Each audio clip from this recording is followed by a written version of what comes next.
శుభోదయం. మనము నిన్నటి క్లాస్ లో ఏం చెప్పుకున్నాం? అమ్మ జ్ఞాపకాలు అనే పాటను చెప్పుకోవడం జరిగింది. అది పూర్తిగా కంప్లీట్ అయిందన్న. మనం ఈ రోజు ఏంటిది బిట్స్ చూసుకుందాం. ఇవి చేయండి. Page number 36. విని అర్థం చేసుకొని ఆలోచించి మాట్లాడడం. చూడండి నిన్న ఫస్ట్ వన్, అమ్మ జ్ఞాపకాలను కవి గుర్తుకు తెచ్చుకున్నాడు కదా, మీరు మీ అమ్మ గురించి చెప్పండి. మరి అమ్మ జ్ఞాపకాలు కవి ఎవరు రాశారు? టి కృష్ణమూర్తి యాదవ్. అతను తన యొక్క అమ్మ గురించి గుర్తుకు చేసుకున్నటువంటి విషయాలన్నింటినీ కూడా మనకు చెప్పడం జరిగింది. మీరు మీ అమ్మ గురించి చెప్పండి. ఏంటిది? మీరు, అది మీరే చెప్పాలి. నెక్స్ట్ వన్, మీరు మీ అమ్మను సంతోష పెట్టడానికి ఏమేమి చేస్తారు? మరి మీరు మీ అమ్మను సంతోష పెట్టడానికి మరి ఏం చేస్తారు? మనం ఇంతకు ముందు క్లాస్ లో కూడా చెప్పుకున్నాం నాన్న. అమ్మని సంతోష పెట్టడానికి మీరు చిన్న చిన్న పనులు చేస్తూ ఉంటారు. చేసినప్పుడు ఏం చేస్తుంది? అమ్మ మెచ్చుకోవడము జరుగుతుంది. ఆ విధంగా అమ్మ చెప్పినటువంటి పనులు మీరు చేయడం వలన ఆమెను సంతోష పెట్టడం అనేది జరుగుతుంది. నెక్స్ట్ వన్ అన్న, ధారాళంగా చదవడం, అర్థం చేసుకొని ప్రతిస్పందించడం. ధారాళంగా చదవడం, అర్థం చేసుకొని ప్రతిస్పందించడం. ఫస్ట్ వన్ అన్న, పాఠం చదవండి, వివిధ అంశాలను కవి ఎట్లా పోల్చాడో పట్టికలో రాయండి. అంశం పోలిక. చూడండి ఉదాహరణ, ముగ్గులేసిన ప్రాంగణం అద్దకపు చీర. మరేంటిది? మనము పాఠంలో చెప్పుకున్నాం కదా, ముగ్గులేసిన అమ్మ ముగ్గు వేసింది కదా, ఆ ముగ్గును దేనితోటి పోల్చడం జరిగింది? అద్దకపు చీరతో పోల్చడం. అలాంటి ఒక 2-3 ఉన్నాయి. అవి మీరే పాఠం చదివి ఇది చేయండి నాన్న. నెక్స్ట్ వన్, కింది పేరా చదివి ఇచ్చిన ప్రశ్నలకు సమాధానాలు రాయండి. మరి ఈ కింది పేరాను చదివి ఇచ్చిన ప్రశ్నలకు సమాధానాలు రాయండి. చూడండి, ధర్మం మూర్తిభవించిన శ్రీరాముణ్ణి తీర్చిదిద్దింది తల్లి కౌసల్యే. లవకుశులు వీరులుగా శూరులుగా పరాక్రమశీరులుగా తయారైంది తల్లి సీతమ్మ శిక్షణలోనే. కాలినడకన ఆ సేతు హిమాచలం పర్యటించి అద్వైత సిద్ధాంతాన్ని బోధించి దేశ సమైక్యతను సమగ్రతను కాపాడిన ఆదిశంకరుడు కూడా తల్లి ఆర్యాంబ ఒడిలోనే పెరిగి పెద్దవాడయ్యాడు. భారత జాతికి గర్వకారణమైన వీరుడుగా శూరుడుగా పేరు ప్రఖ్యాతులు అందుకొనిన వీర శివాజీ తన తల్లి జీజియాబాయి చేతిలోనే పెరిగి పెద్దవాడయ్యాడు.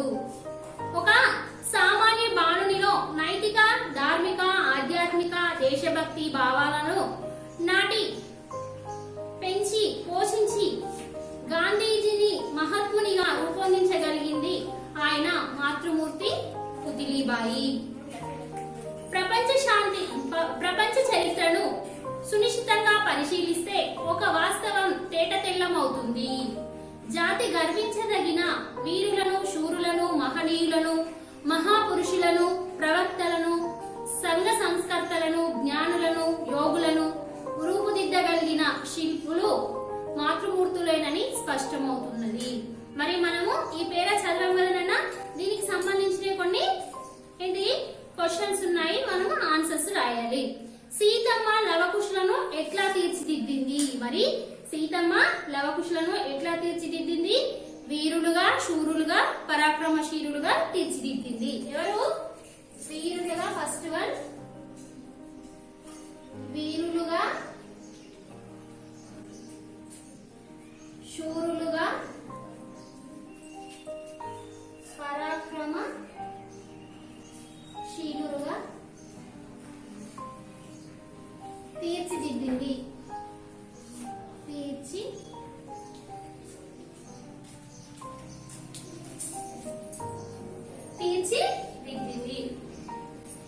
నెక్స్ట్ వన్, ఆదిశంకరుల తల్లి పేరేమిటి? మరి ఆదిశంకరుల తల్లి పేరేమిటి? ఏంటిది?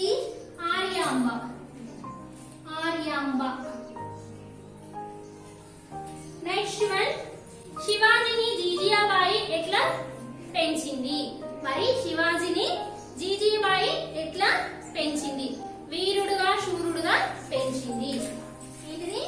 వీరుడుగా, శూరుడుగా,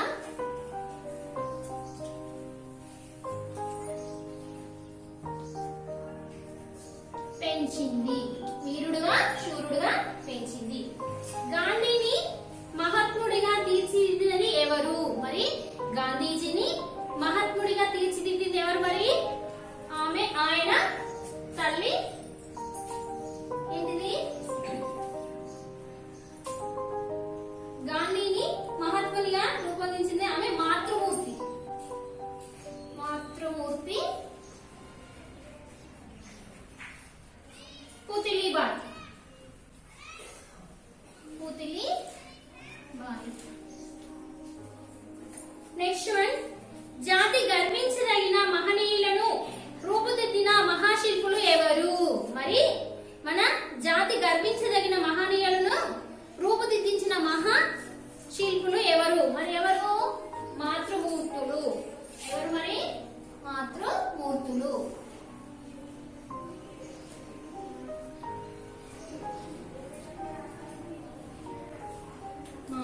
మాతృమూర్తులు. ఈ పేరాను మనం చదువు మీకు అర్థమవుతుంది నాన్న. నెక్స్ట్ వన్ నేను వాట్సాప్ చేస్తాను. నెక్స్ట్ వన్ సృజనాత్మకత ప్రశంస. మీ అమ్మ బొమ్మ గీయండి, అమ్మ గొప్పతనం తెలిపేటట్లు చిన్న కవితను రాయండి. ఇది అందరూ కూడా చేయాలి. నెక్స్ట్ వన్ పదజాల వినియోగం. ఏంటిది? నెక్స్ట్ వన్ పదజాల వినియోగం.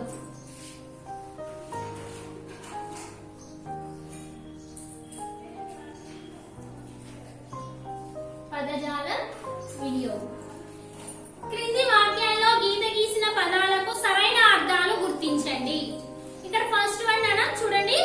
జెండా వందనం రోజు మా పాఠశాల ప్రాంగణాన్ని ముగ్గులతో అలంకరిస్తారు. ఫస్ట్ వన్ ఏంటిది? బయట, లోపల, ముంగిలి, ఇంటిలో. మరి ఏది ఉన్నది? ప్రాంగణం అంటే ఏంటిది? ముంగిలి. ఇంటి ఉందట ముంగిలి. ఫస్ట్ వన్ ముంగిలి. సెకండ్ వన్, మా ఊరిలో వస్త్రాలపై అద్దకం చేసేవారు ఉన్నారు. ఏంటిది? మా ఊరిలో వస్త్రాలపై అద్దకం చేసేవారు ఉన్నారు. గోడకు వేసే సున్నం, బట్టలకు రంగు వేసే విధానం, రంగు వేయడం, రంగు తీసివేయడం. మరి ఏంటిది? అద్దకం అంటే ఏంటిది? రంగు వేయడం. ఏంటిది? రంగు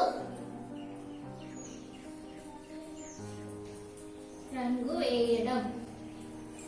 నెక్స్ట్ వన్ అన్నా, బాసర పుణ్యక్షేత్రం గోదావరి గట్టున ఉన్నది. బాసర పుణ్యక్షేత్రం గోదావరి గట్టున ఉంది. కట్ట, గోడ, తీరం, దూరం. ఏంటిది మరి?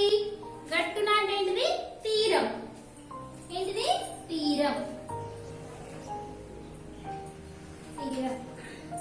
నెక్స్ట్ వన్ అన్నా, ఈ కింది గీత గీసిన పదాలకు పర్యాయ పదాలు రాయండి. కంచు మోగునట్లు కనకంబు మోగున. ఏంటిది?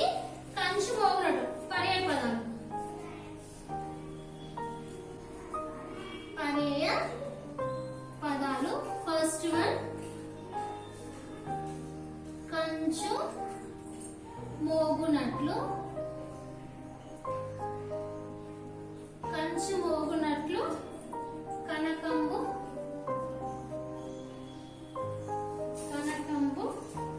మోగున.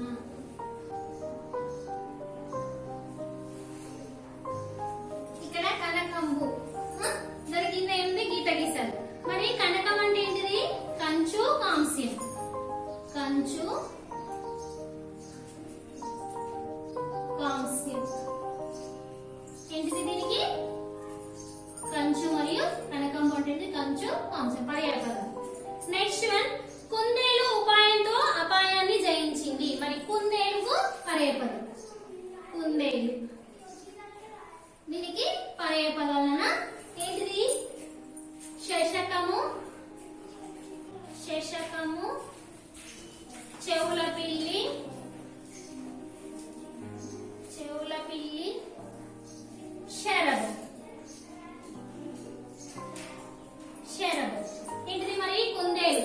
కుందేలుకు పర్యాయ పదాలు శశకము, చెవుల పిల్లి, శరభం. నెక్స్ట్ వన్ ఆవు అంబా అని పిలిస్తే దూడ గంతులు వేసుకుంటూ వచ్చింది. ఇక్కడ మనకి ఏమిచ్చారు? అండర్లైన్ కింద దూడ. ఏంటిది? దూడ. మరి దూడకి పర్యాయ పదాలు ఏంటి? పెయ్య, పెయ్య, లేగ, క్రేపు, క్రేపు. ఏంటి దూడకి పర్యాయ పదాలు పెయ్య, లేగ, క్రేపు. నెక్స్ట్ వన్, ఈ క్రింది గీత గీసిన ప్రకృతి పదాలకు వికృతి పదాలు, వికృతి పదాలకు ప్రకృతి పదాలు రాయండి. కొన్నిటికేమో ప్రకృతి పదాలు ఇచ్చాడు, వికృతి పదాలు. కొన్నిటికేమో వికృతి పదాలు ఇచ్చారు, ప్రకృతి పదాలు రాయాలి. చూడండి ఫస్ట్ వన్, కొల్లలో కాగితపు పడవలు చేసి పిల్లలు ఆడుకుంటున్నారు. ఇక్కడ దేని కింద అండర్లైన్ చేశారు? కుల్య. ప్రకృతి, వికృతి. ఇక్కడ మనకి ఏమి ఇచ్చాడు? కుల్య. అంటే ఏంటిది? కుల్య అంటే కాలువ. కుల్య అంటే ఏంటి? కాలువ.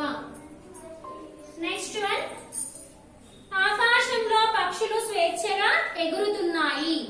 ఆకాశం, ఆకాశం. ఏంటిది? ఆకాశం, ఆకాశం, ఆకాశం. ఏంటిది? ఆకాశం, ఆకాశం. నెక్స్ట్ వన్, శ్రావ్య మొగము ఎంతో అందముగా ఉంది.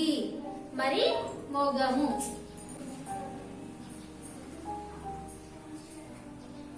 మొగము అంటే ఏంటిది? ముఖము, ముఖము. చూడండి కన్నా ప్రకృతి వికృతులు. కొల్య కాలువ, ఆకాశం ఆకాశం, మొగము ముఖము. నెక్స్ట్ వన్ మనకు భాషల గురించి తెలుసుకుందాం. ఏంటిది మరి? భాషల గురించి తెలుసుకుందాం. ఇందులో మనకి ఏమున్నాయి? క్రింది పదాలను విడదీయండి. ఏంటిది? క్రింది పదాలను విడదీయండి.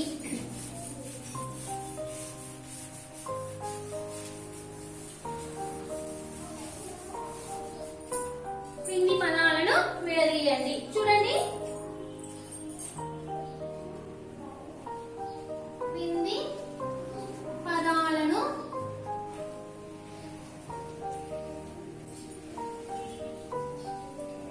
విడదీయండి. క్రింది పదాలను విడదీయండి. ఫస్ట్ వన్ అన్న అతడెక్కడ, అతడెక్కడ. చూడండి, అతడెక్కడ. అతడు ప్లస్ ఎక్కడ, అతడు ప్లస్ ఎక్కడ, అతడు ప్లస్ ఎక్కడ. Next one, బొమ్మనిచ్చే,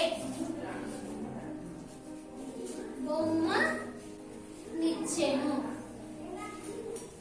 బొమ్మనిచ్చెను.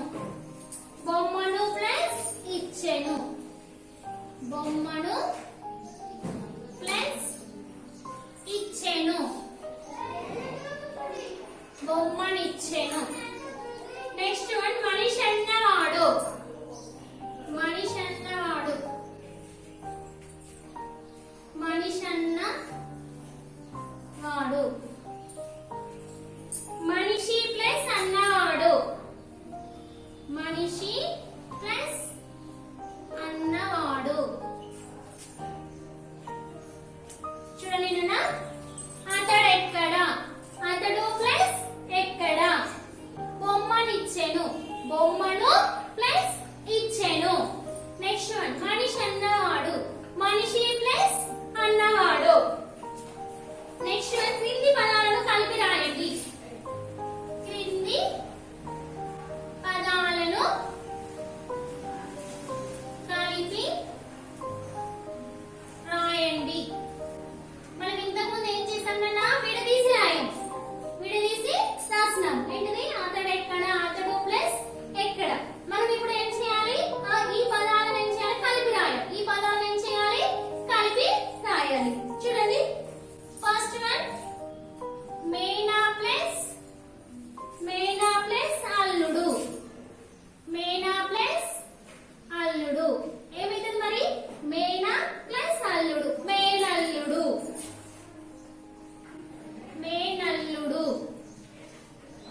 అచ్చులు.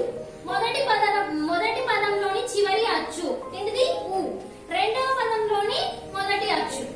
రెండవ పదం ఇదేమో మొదటి పదము, ఇది రెండవ పదం. మొదటి పదంలోని చివరి అచ్చు, రెండవ పదంలోని మొదటి అచ్చు. అచ్చుతో కలిసినప్పుడు మొదటి పదంలోని అచ్చు ఊ లోపిస్తుంది.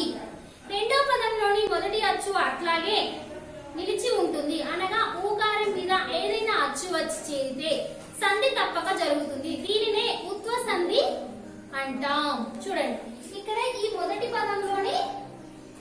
పదంలోని చివరి అచ్చు ఊ ప్లస్ ఇదేంటిది రెండవ పదంలోని మొదటి అచ్చు ఏ. ఇది ఈ విధంగానే ఉంటుంది. ఇది ఊ అనేది లోపిస్తుంది, అంటే ఇది ఉండదు. మనకి ఏమొస్తుంది, మళ్ళీ ఏ వస్తుంది కాబట్టి ఇదేంటిది అచ్చే కదా. ఏ అనేది అచ్చే కదా, అచ్చు కాబట్టి దీన్ని ఏమంటారు ఉత్వ సంధి అని అంటారు. ఊకారాన్ని ఉత్తు అంటారు. ఉత్తునకు అచ్చు పరమైతే సంధి తప్పక జరుగుతుంది. ఈ క్రింది పదాలను కలిపి రాయండి. నెక్స్ట్ వన్ అన్న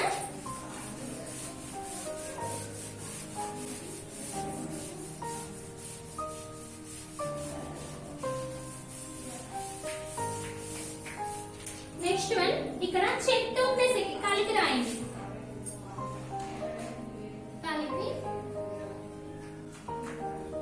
కలిపి రాయండి. ఫస్ట్ వన్ అన్న చెట్టు ప్లస్ ఎక్కి. చెట్టు ప్లస్ ఎక్కి ఏమవుతుంది చెట్టెక్కి. చెట్టు ప్లస్ ఎక్కి. చెట్టు టూ అన్నప్పుడు ఏమొస్తుంది మనకి ఇక్కడ ఊ వస్తుంది. ఊ ప్లస్ ఏ. ఇక్కడ మనకు ఏమవుతుంది ఈ ఊ అనేది లోపిస్తుంది. ఏ అనేది ఏంటిది అచ్చు కాబట్టి ఇదేంటిది ఉత్వ సంధి.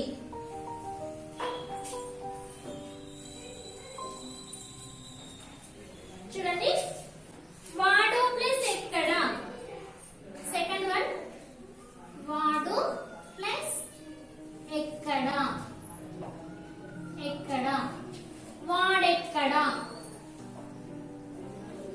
వాడెక్కడ. చూడండి ఇది కూడా వాడు అన్నప్పుడు ఇక్కడ ఊ అన్నప్పుడు ఇక్కడ ఊ లోపిస్తుంది, ఏ ఉంటుంది కాబట్టి ఇది కూడా ఏ. ఇదేంటిది ఉత్వ సంధి. నెక్స్ట్ వన్ ఎదురు ప్లస్ ఏగి.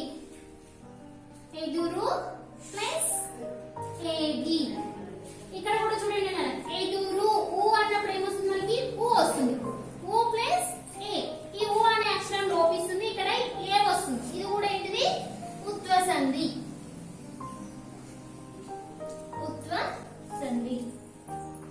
నెక్స్ట్ వన్ కింది పదాలను విడదీయండి.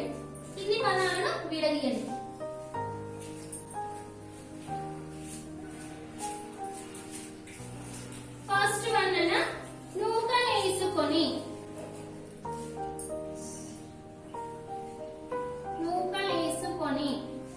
చూడండి నాన్న నూకలు ప్లస్ వేసుకొని.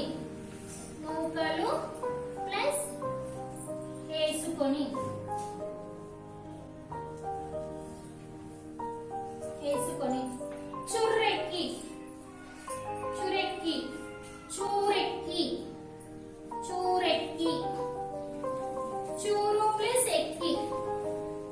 చూరు ప్లస్ ఎక్కి. నెక్స్ట్ వన్ ఎట్లున్నది.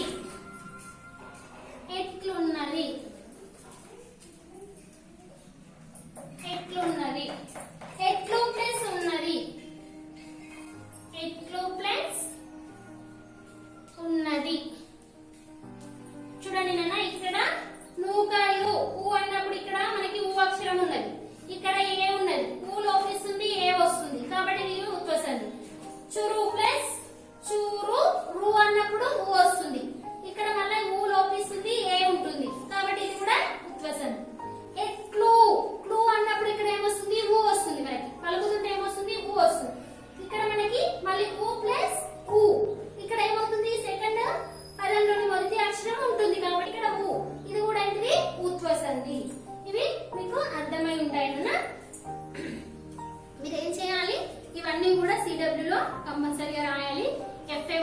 1, 2 లెసన్స్ అందరూ కూడా కంపల్సరిగా క్వశ్చన్ అండ్ ఆన్సర్స్ చదవాలి నాన్న.